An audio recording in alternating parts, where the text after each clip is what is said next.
भाव बिना भक्ति अधूरी है। साईं बाबा की करुणा कथा। ओम श्री साईं राम। भक्ति मंदिर जाने का नाम नहीं, दीप जलाने का नाम नहीं, माला फेरने का नाम भी नहीं। भक्ति वह है जिसमें हृदय बोलता है और आंखें चुप हो जाती है। साईं बाबा कहते थे, भाव रखो, मैं शब्द नहीं तुम्हारा भाव देखता हूँ। आज की यह कथा उसी सत्य पर आधारित है। भाव बिना भक्ति अधूरी है। एक भक्त की शुरुआत। शिरडी में एक भक्त आया, नाम था माधव। माधव रोज साईं बाबा की समाधि पर घंटों बैठता, मंत्र पढ़ता था, पूजा करता था। लोग कहते, कितना बड़ा भक्त है, लेकिन उसके चेहरे पर शांति नहीं थी। मन में हमेशा एक ही प्रश्न, इतनी पूजा के बाद भी मेरी प्रार्थना क्यों पूरी नहीं होती। बाहरी भक्ति, भीतर खालीपन। एक दिन माधव साईं बाबा के पास गया और बोला, बाबा, मैं रोज पूजा करता हूँ, दान देता हूँ, फिर भी आप मेरी सुनते क्यों नहीं। साईं बाबा मुस्कुराए। उन्होंने पास पड़ी लकड़ी उठाई और धूनी में डाल दी। फिर बोले, लकड़ी आग में डालने से तुरंत नहीं जलती, पहले भीतर से सूखती है। माधव चुप हो गया। बाबा ने कहा, तेरी भक्ति गीली है, भाव नहीं है उसमें। अब भाव क्या होता है, आइए उसका वर्णन करेंगे। साईं बाबा बोले, भाव मतलब जब तू दुख में भी मुझे न छोड़े। भाव मतलब जब तू खाली हाथ आए और मुस्कुराकर लौट जाए। भाव मतलब जब तुझे कुछ न मिले फिर भी तू कहे, मालिक तू जो दे वही ठीक।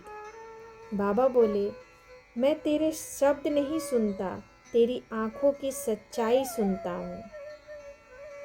परीक्षा का समय। कुछ समय बाद माधव के जीवन में बड़ी परेशानी आई। काम छूट गया, पैसा खत्म हो गया, बीमारी आ गई। अब न पूजा रही न मंत्र, बस आंसू। एक दिन वह रोता हुआ साईं बाबा की मस्जिद में गिर पड़ा। बोला, बाबा अब कुछ नहीं बचा, बस तू बचा है।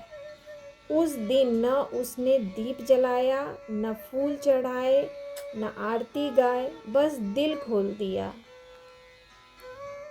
साईं बाबा की कृपा। साईं बाबा पास आए। उन्होंने माधव के सिर पर हाथ रखा और बोले, आज तूने मुझे पहली बार पुकारा है। माधव चौंका। बाबा बोले, पहले तू भक्त था, आज तू मेरा हुआ है।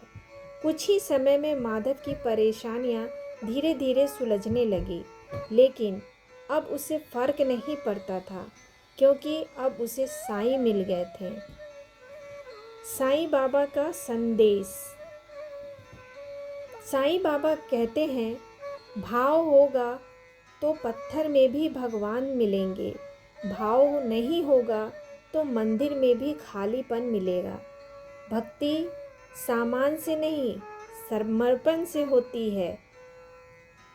भक्त वही नहीं जो रोज मंदिर जाए, भक्त वह है जो हर हाल में ईश्वर पर भरोसा रखे। अगर आज आप टूटे हैं तो समझिए आपकी भक्ति अब सच्ची होने वाली है, क्योंकि भाव बिना भक्ति अधूरी है।